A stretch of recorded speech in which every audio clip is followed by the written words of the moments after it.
किनारे बैठकर राहुल गांधी और प्रियंका वाड्रा की नौटंकी देख रहे G23 के नेता नतीजों के बाद तेजी से सक्रिय हो गए और फिर काफी मुखरता से अपना सवाल उछाड़ने लगे और पार्टी के नेतृत्व पर सवाल दागने लगे। 5 राज्यों के विधानसभा चुनाव में कांग्रेस को करारी हार का सामना करना पड़ा।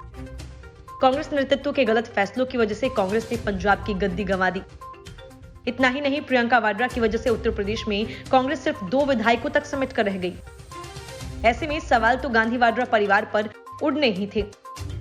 कांग्रेस नेता शशि थरूर ने सीधे सीधे पार्टी नेतृत्व पर सवाल दागा। उन्होंने कहा कि अगर पार्टी अपनी किस्मत को फिर से जीवित करना चाहती है तो पार्टी बदलाव से बच नहीं सकती। उनका यह ट्वीट चुनाव नतीजों में कांग्रेस की बुरी तरह से हार जाने के बाद आया है।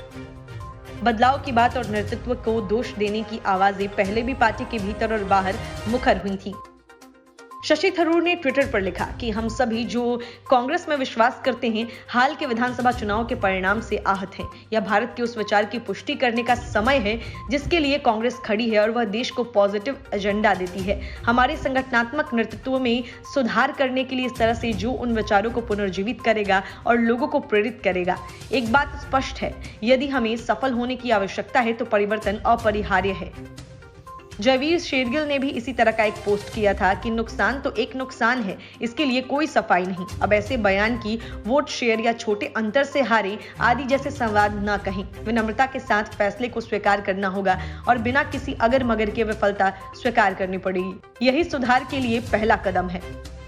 पूर्व केंद्रीय मंत्री अश्विनी कुमार, जिन्होंने हाल ही में 46 वर्षों के बाद कांग्रेस छोड़कर भाजपा ज्वाइन कर ली थी, ने चुनाव नतीजों को हिसाब किताब का क्षण कहा है। उन्होंने इस नतीजों को कांग्रेस का अंतिम खेल बताया है। कांग्रेस को उत्तर प्रदेश से गोवा तक के राज्य चुनावों में शर्मनाक हार मिली है। वो पंजाब में भी हार गई। राहुल गांधी ने कहा कि पार्टी इन चुनाव परिणामों से सीख लेगी। उन्होंने ट्विटर पर लिखा कि विनम्रता से लोगों के फैसलों को स्वीकार करें। जनादेश जीतने वालों को शुभकामनाएं। सभी कांग्रेस कार्यकर्ताओं और स्वयंसेवकों को उनकी कड़ी मेहनत और समर्पण के लिए धन्यवाद। हम इससे सीखेंगे और भारत के लोगों के हितों के लिए काम करते रहेंगे। वहीं प्रियंका वाड्रा ने ट्वीट्स में कहा कि पार्टी हमारी मेहनत को वोटों में बदलने में असमर्थ रही है। लोकतंत्र में जनता का वोट सर्वोपरि है। हमारे कार्यकर्ताओं और नेताओं ने कड़ी मेहनत की, संगठन बनाया, लोगों के मुद्दों पर लड़ाई लड़ी, लेकिन हम अपनी मेहनत को वोट में नहीं बदल पाए।